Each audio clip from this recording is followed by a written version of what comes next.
Betsabé, bonjour. Accompagner les élèves les plus modestes, c'est l'objectif du ministère de l'Éducation. Et parmi les mesures, du tutorat, des visites culturelles et même un suivi individualisé. Exactement. Alors, les élèves modestes, ce sont en fait les élèves des établissements en zone prioritaire que la ministre Belkacem vise en priorité, même si elle espère aussi que seront concernés aussi les élèves des lycées professionnels. Alors, dès la rentrée 2016, l'Éducation nationale va ainsi leur offrir des parcours dits d'excellence qui proposeront aux élèves des travaux en groupe d'une dizaine avec un tuteur, des visites culturelles, des temps de renforcement de culture générale, des visites de lieux de formation, des rencontres avec des étudiants, des visites d'entreprise et des rencontres avec des personnalités. Ça donne envie presque. L'Éducation nationale qui insiste sur le volontariat. En effet, toutes ces facilités sont facultatives et des mesures dont le but est de mettre donc les élèves dans une meilleure situation d'insertion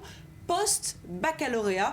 C'est ce qu'explique la ministre. Les familles culturellement et socialement favorisées sont à l'aise avec ces filières de l'après-bac, quand beaucoup d'autres, dans les milieux ouvriers, mais aussi les classes moyennes, sont dans la confusion.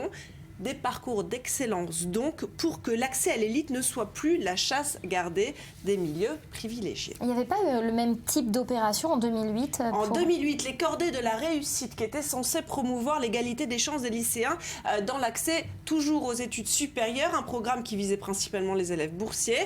Alors même si 80 000 jeunes en ont bénéficié, le mouvement a été jugé bancal, insuffisant. D'ailleurs l'année dernière, un rapport rendu par un inspecteur de l'éducation nationale alertait. Il faut consacrer davantage de moyens aux plus pauvres. Alors 3 ans après son arrivée au pouvoir, le gouvernement s'est finalement penché sur les dispositifs d'égalité des chances, alors que, attention, les enfants d'ouvriers ne sont que 6% en classe préparatoire, 5% en doctorat. Il va falloir agir et convaincre aussi. Et agir vite. Merci beaucoup. Betsabé, on va...